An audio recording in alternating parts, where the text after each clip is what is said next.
Hi guys, so I'm back with another YouTube. It has been a bit of a busy month and it's going to continue to be busy because we have FIBO here in Germany in 2 weeks time. So I think that's from the 6th to the 9th of April if I am correct on the exact dates. And yeah, it's Europe's biggest fitness expo.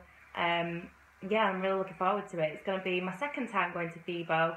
The first time I was with the German powerlifting team and we were kind of having a wander around and we saw they had a powerlifting show on there that was put on by Andy Durner. He's also Dr. Bein. You might know him in Germany as Dr. Bein. Amazing powerlifter, and yeah, he's also set up a competition there. I'm not sure whether he's going to be doing it this year, but yeah. And this year I'm going to be on the BSN stand, which is going to be absolutely awesome. I'm going to get to meet the other athletes, and yeah, hopefully I'll get to meet a few of you guys as well, and you can ask me any questions. If you do see me at FIBO, I'm very excited to meet you, and yeah, you can ask me any questions about powerlifting and fitness and things like that, so that would be totally cool if you guys were there. You might see me at Body Power 2, which is in Birmingham, but I'm not sure about that. That's May in the UK in Birmingham. So the YouTube today, I was kind of inspired by one of the comments that was put on one of my previous YouTube videos, and somebody has basically asked me to say what my tips are for anybody starting out in powerlifting, if I can give any advice on what my tips are and things that I kind of wish I knew when I started, which actually wasn't too long ago, it was only about 3 years ago. So yeah, that's what today's YouTube is going to be about. I'm also moving to a new apartment next weekend, so also very, very busy, but I've been trying to like squeeze in some videos here and there. So yes. So I would say my number one tip, first of all, is to go and find a club. Go and find a powerlifting club, or if you can find out where some people train, and you know, sort of, if you find out where, if you're in the UK for example, where the GBPF clubs are, because there's specific clubs. I know within Germany we have to be kind of signed up to a club and then we can compete in the German equivalent for the IPF. So if you can sign up to a club, or you know what, and everybody's so friendly. I think if you found somebody via Facebook or something like that, or on someone's page, or you know, if for example you were living in Freiburg, you could totally just hit me up and find out where I train, come and train with me, come and just train at the gym. So you can definitely ask people some questions on technique and things like that, because I think there's a huge difference between when somebody starts out in powerlifting and then even just a few years in, your technique is just going to have improved and you learn so much about the technique. And I think the sooner you can be shown those things and those little adjustments and differences between what a really bog standard technique is and then what it could be, I think you're going to just improve a lot quicker. So I think definitely my number one tip is to find a club, or yeah, a group of people. And also, like, going with your friends. If you've got friends that are kind of experienced in powerlifting, definitely, you know, go with them and use their knowledge. Yeah, and then you're just going to progress so much quicker. So that is my number one tip. Number two, I think, make sure you focus on stretching, because that's not something I was particularly, you know, bothered about to begin with. I just kind of did 5 minutes at the start, 5 minutes at the end, really casual. And yeah, now I do like half an hour at the end of each session. And even when I'm not in the gym, I'm stretching things. I mean, I'm very much of a stiff person. Like, I have really stiff back muscles. I used to go to the physio once a week, but I've stopped that. But I'm thinking about going again.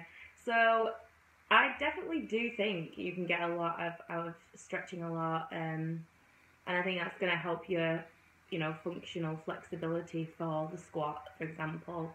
Trying to get deep enough, things like that. Something that I think men struggle with more than women, just as a general thing. But definitely don't skip the stretching, which you might do when you start. Definitely, you know, I'd say definitely do at least 10 minutes at the end of each session.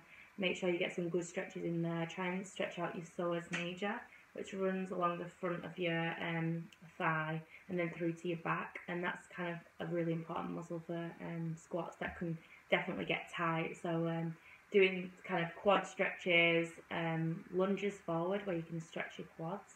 What else do? I do a really good one where I kind of like lie on the floor and then twist to the side and then pull one leg up and the other leg the other way, and it just really twists up your back and like stretches it. So that's really good as well. But yeah, definitely don't skip on the stretching, and that's another good tip. I would also say if you think you're squatting deep enough, you're probably not. Because I remember when I first started, and I actually just looked at I've just been looking at some of my old videos, and I'm shocked at how not deep the squats are. They're really not deep at all. And we like a deep squat in the IPF, for sure. In other federations, they're a little bit more lax. And I did actually start off in the BDFPA, and then that's a British federation, the drug-free one, and then I competed at the Worlds, WDFPF, and they're a little bit more lax on depth than in the IPF. Yeah, so but I would say definitely try and squat deep. I don't know, like if you start off with a good habit, then that's a lot better than obviously figuring out that you're not squatting deep enough at competition, for example. But yeah, I mean, if you think you're squatting deep enough, you're probably not. That's just something I focused on while I noticed. So when you start off in powerlifting, you probably are going to do a lot of volume to create hypertrophy and enable you to grow your muscles. I mean, to be honest, that's something that you will probably always do when you stick at powerlifting. You'll just go through cycles where you do hypertrophy block, strength block, blah blah. But particularly as a beginner, and the weights obviously won't be so high when you first start, and so I would say try your best like not to use belts and accessory equipment like wrist wraps, knee sleeves to begin with, because it's just not necessary. You know, better off that you kind of build up some good strength within your muscles and your tendons and things like that, so that they become strong, rather than starting off with all these accessory, you know, these wraps and things, and then your body kind of becomes reliant on them. So, I mean, I certainly wasn't wearing knee sleeves in my first year of competing because actually they weren't allowed in the federation that I was in. But let's focus on knee sleeves because actually they are required. Well, they're required. You can wear them in the IPF, so I don't think you have to though. I think that you just can, and most people choose to wear them because they are supportive and they are helpful.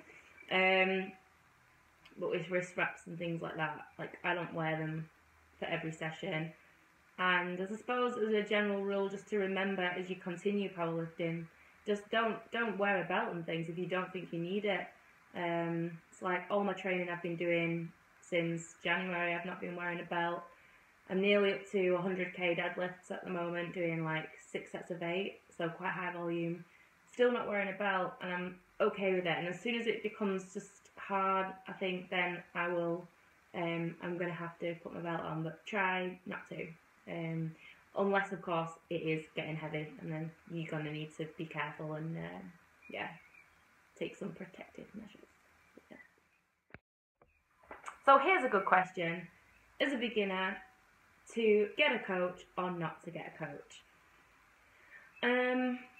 I actually didn't start off with a coach. I had a friend who was a bit experienced who helped me with strength programs, but even then, we actually still used an online free one available. I think it was Candito's training, 6-week strength training program that he's got.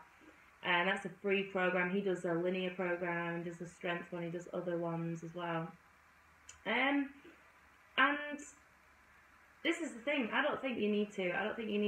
And if you're starting off, you might not know whether you want to stick at powerlifting, you might not know if you're really going to enjoy it or whatever. So I would say save your money and don't go looking for a coach straight away. Yeah, unless you're really invested into it, you really want to do it and everything, you know you really want to do it.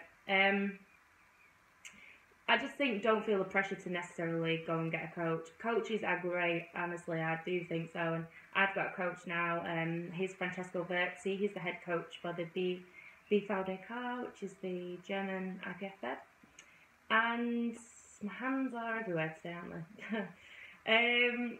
Yeah, and he's great, you know, and he's telling me about technique, tips. It's obviously great if they're there and they can see and they can literally pick up on the slightest thing, that they've got so much experience that it's not even on your radar to think about, you know? And you just don't need to worry, they're just going to plan everything for you, and, you know, you're peaking and the cycles and things like that. So coaches are great, but certainly starting out, I don't think it's necessary. You can really take advantage of the internet nowadays, social media, YouTube, you know, some great YouTube accounts, obviously, not just mine. There's loads of other ones, you know, that people doing powerlifting, and they can offer up some great tips. And yeah, there's lots of free strength programs out there. Like I said, I do Canditos, so I did Canditos when I first started, and that's cool. So yeah, don't feel the pressure to go out and get a coach. Obviously you can, and it's going to be a good thing, but you don't need to. There's definitely a lot of online resources. So I'm nearly done with my little checklist of things that I think are important to remember as a beginner. But another thing I would say, actually just get involved, because you know, look for competitions, ask questions, you know, chat to powerlifters. Like I said before, we're quite a nice community of people, and everybody would be quite happy to answer questions if you've got any. But get involved, go to competitions, even just to watch and to observe, and try and do as many as you can. Obviously you want some experience under your belt, pardon the pun. I'm so cringe, I know. Yeah, you want some training under your belt before you obviously go ahead and do one, but for me, I wish I'd have done more already, so I'm going to try and do some more, and even some ones that aren't in the IPF Fed, just some extra ones on the side, because the more times you're up there, obviously the more practice you've got, and the more used to it you are. I'm generally quite nervous when I get onto the platform for a lot of different reasons, but obviously you've got a room full of people as well watching you, and if that's something that affects you, then obviously the more practice you've got at being in that environment, the better you are going to be at dealing with it. So yeah, plus it's fun, it's really fucking fun, and you get to meet a lot of new people, and yeah. So actually that's, I think, point 7, just like have fun with powerlifting, you know, like I say, go to comps, and you'll definitely meet a lot of crazy cool powerlifters, and who are going to be able to help you as well in many ways, and you'll probably like go out on nights out with them as well and stuff. So yeah, it opens like a completely new world when you step into something like I suppose a lot of hobbies are like that, socially, and also like really focused on the actual thing itself. But yeah, so just absolutely, it's cheesy as it sounds, go and have fun with it. But yeah, so those are my tips for if you're starting out as a beginner. If anyone's got any more questions, do write a comment in the box below, and I will try and answer it in my upcoming YouTube videos. If anyone's got any ideas, like the things that you would like me to talk about, I definitely would love to hear them. Yeah, so look out for my things on FIBO. I do hope to be posting up a video about that. And as always, you can find me on Instagram, it's helena.strong, and my Facebook is Helena Strong Official. So I hope everybody's enjoying the new spring weather. Peace out.